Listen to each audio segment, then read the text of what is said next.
Hi guys! Welcome sa series ng videos natin for physics. So magiging mahaba tong discussion na to kasi maraming parts yung physics, di ba? Pero ngayon, uunahin muna natin yung fundamentals para mas maintindihan ninyo yung mga mahihirap na parte. E di simulan natin kung ano ba yung ibig sabihin ng physics. What is physics? Physics is the study of matter and energy. And the relationship between them. Okay? So, itong matter, I believe na discuss na to sa chemistry. So, what are the types of matter?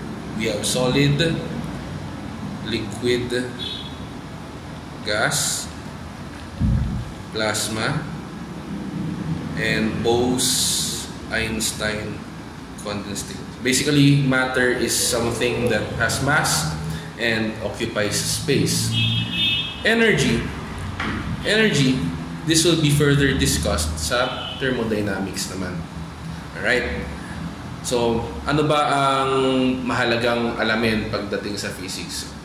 So, in terms of physics, we need to know the different types of quantities. So, meron tayong scalar, tsaka vector. Pag sinabi natin scalar, sila yung mga bagay na magnitude lang, walang direction. Ito, may mga nakalagay dito. Halimbawa, temperature, time, mass, tsaka voltage. Paano ba natin nalalaman kung ang isang bagay ay scalar? Usually, yung mga scalar na dadaan lang yan sa common sense eh. Kasi halimbawa, temperature, pag basusukatin mo ang degree Celsius ng isang bagay, o kunyari, temperature ng tao, 35 degrees Celsius. May direction ba yan? Sasabihin mo ba na 35 degrees Celsius upwards? Di ba mali yun? So, karaniwan yung scalar na dadaan sa common sense. Sa pangalimbawa, voltage. Kunyari, ang supply mo, 5 volts. Hindi mo naman sasabihin na papunta yan sa kanan. Mali yun. Scalar. Ngayon, itong vector naman, may direction siya. Medyo tricky kung paano malalaman kung vector ang isang bagay.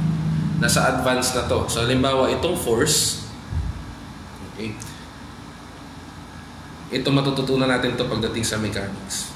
Pag meron kang free body diagram ng isang bagay, like magdodrawing ka ng forces. Ano ba yung mga common na forces? May weight, tsaka may normal. Ay, re-review naman natin yan next time. Diba, pag magdodrawing ka niyan, may arrow to indicate their direction. Yun yung quality na magiging vector siya. Medyo technical na ito. Alright? Bale, ngayon, ang kailangan natin muna yung mga basic. Ano yun? So, sila distance, speed, tsaka acceleration. Sulat ko dito. Okay. So, una, ano ang pinagkaiba ng distance tsaka displacement?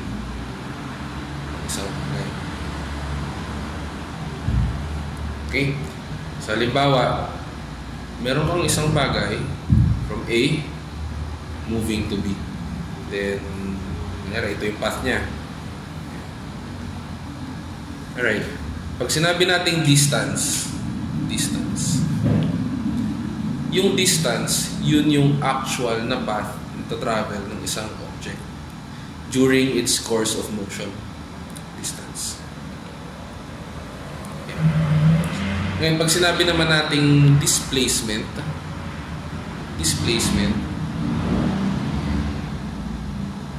yun naman yung change in position.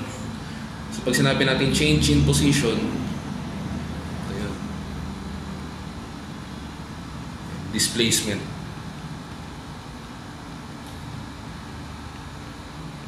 Okay. So, ano observation natin? Yung distance, pwede siyang curve. Ayan, curve siya. Yung distance, ayan, curve siya, pwede siyang curve. Pero syempre, pwede rin namang diretso lang yung distance kung diretso gumalaw yung isang bagay. Samantala, yung displacement, palagi siyang diretso. Okay? So, hindi ibig sabihin nun na ang distance at ang displacement ay pwedeng palaging maging equal. So may mga times na equal sila, may mga times na hindi. Right? Variable na ginagamit ay S. Depende sa problem. Minsan ginagamit dito D. Minsan ginagamit dito X. For now, ang gagamitin ko muna ay ito, X. Okay, pero okay lang kahit magka-interchange ang mga yan. Okay. Next is, so sa kanilang dalawa, may nalimutan akong itanong. Sa kanilang dalawa, sino yung scalar? Okay? Ang scalar sa kanilang dalawa, sino yung scalar? Ang scalar sa kanilang dalawa ay si distance. Bale, pag sinabi mong distance travel ng isang bagay, it's always in terms of magnitude lang. Hindi mo sasabihin yung direction. So ito, halimbawa, ayan, gaano kalayo yung tinravel mo? Ano yung distance sa tinravel mo? 10 meters. 10 meters, tapos na. Okay? Pero pag sinabi natin displacement, ito, yan naman yung vector. Pag sinabi mong vector, kasama yung direction. So, again, displacement is a vector. Gaano kalayo yung tinravel mo? At gaano kalaki yung displacement mo? 10 meters. 90 degrees. Dapat may direction ka. Okay?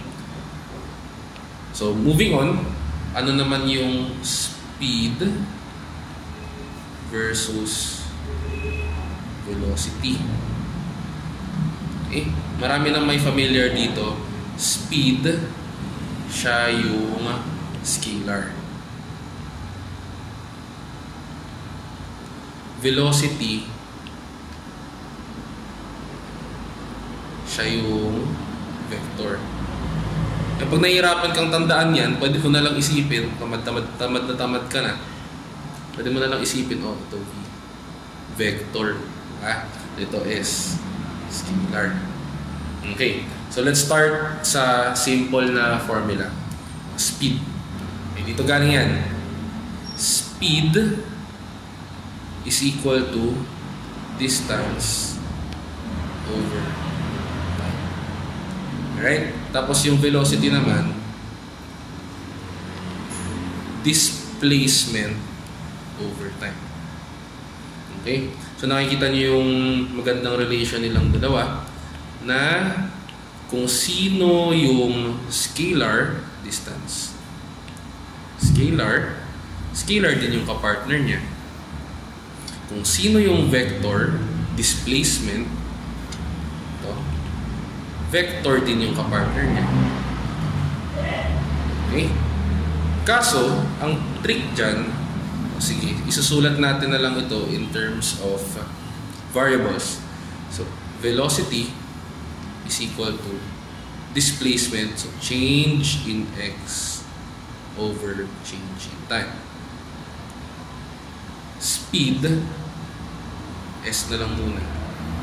Distance over t. Yung mga formula na yan, average pa lang yan. Average. Okay? Ibig sabihin, average mo sa isang throughout the motion.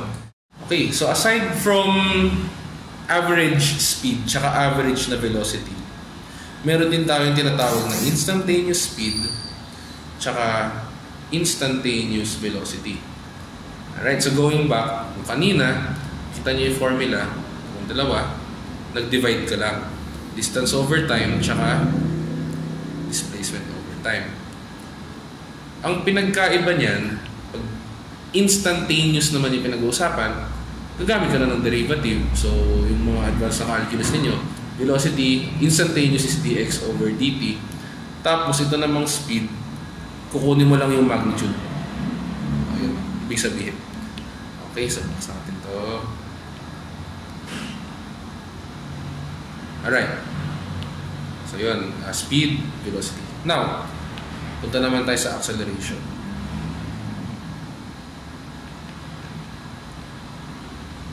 Okay, so my question first, ano ang acceleration? Scalar ba siya o vector ba siya? Alright, acceleration is a vector. Okay? By definition kasi, ang ibig sabihin ng acceleration, siya yung rate of change of velocity. Ang ibig sabihin ng rate of change of velocity. Bale, ang magiging formula mo dyan, acceleration is equal to delta V over delta T. Pero tandaan, average pa lang yan. And meron tayong acceleration instantaneous na dV over T.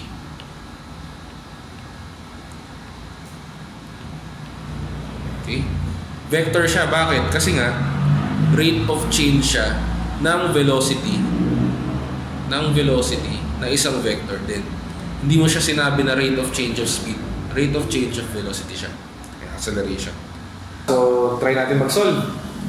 Example, a car travels at a constant speed of 50 miles per hour for 10 miles, at a speed of 40 miles per hour for 20 miles, and finally travels at a speed of 30 miles per hour for 30 miles. What is the average speed for the trip? Okay. So, ano ba yung hinahanap? Average speed. Kapag nagsasolve ng ganito, ang karaniwang mali, ginagawa, literal na ina-average. Halimbawa, speed. Average daw, di ba? So, yung tatlong speed dyan, yung 50, yung 40, tsaka yung 30. Literal na ina-average. So, 50 plus 40 plus 30 all over, kulang sila, 3. Na magiging 40 miles per hour. Mukhang tama, pero ito, maling step talaga yan. Tatandaan natin na ang speed,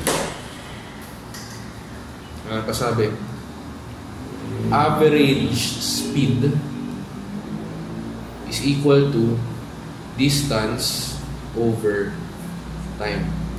Bale, kailangan natin ma-evaluate muna yung total distance na tinravel. So, ano yung total distance na tinravel? Ito, may 10, may 20, may 30. So, bale, ang total distance mo, 10 plus 20 plus 30. Ngayon, ano yung time? Diba, meron tayong formula na distance is equal to speed times time or rate times time. Bale, time is equal to distance over rate. So, bawat isa, kukunin mo yung time. So, una, ano ba yung distance ng una? 10. So, 10. Tsaka yung rate niya, 50. So, yun ay 10 over 50. Plus, ano yung time sa pangalawang galaw niya? Distance over rate. Bale, 20 over 40. So, sa panghuli, 30. Yung distance, 30 rin yung rate. So, meron akong 30 over 30. So, pagka in-evaluate mo na yan, ang lalabas, ang sagot ay 35.29 miles per hour. Okay? So, bale, pag magsasolve, huwag nyo mamaliitin yung definition talaga. Minsan nagdedepende ka talaga doon sa formula eh. Try natin, no? Try tayo ng isang conceptual na problem. If the velocity and acceleration are perpendicular, then the object is blank. If the velocity and acceleration are perpendicular, the object is blank.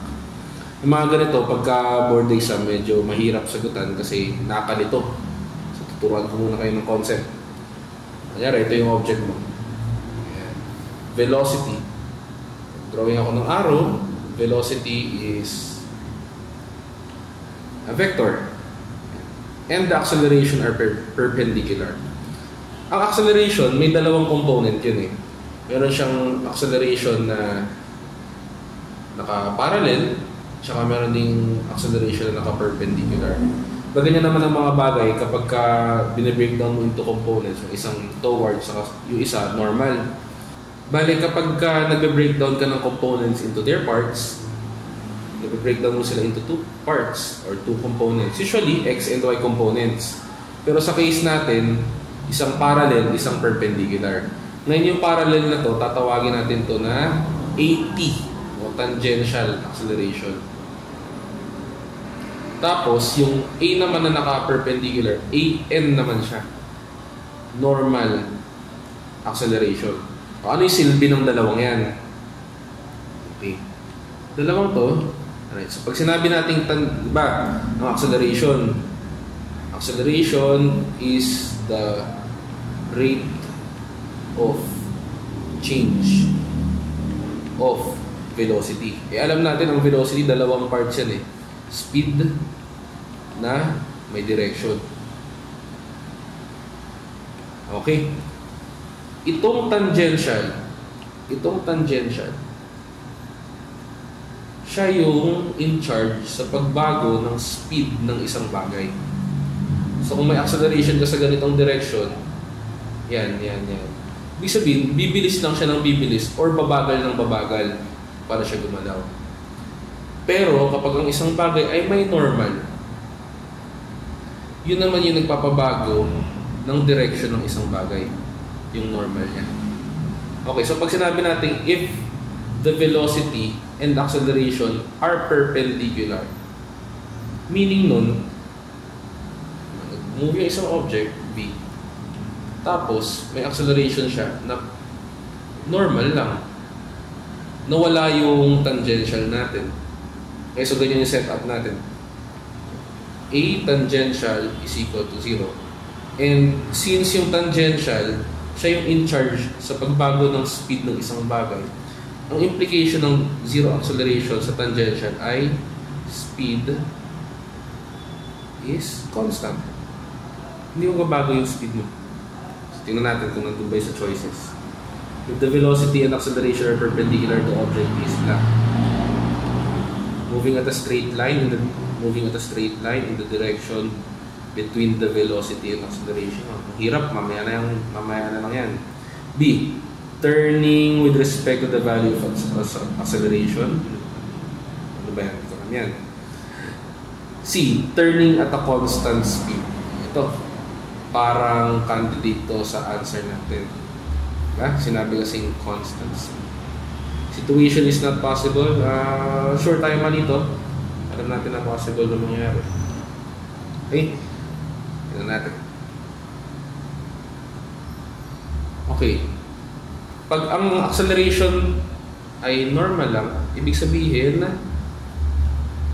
direction is changing. Direction is changing. So, ang dalawang bagay na sure tayo, constant yung speed, tapos nagbabago rin yung direction mo. So, ano yung mga ganong klase ng motion? Constant yung speed, tapos nagbabago yung direction. Pwedeng ganito. Paliko-liko yung object. Constant yung speed, pero nagbabago-bago yung direction niya. O kaya naman, ganito.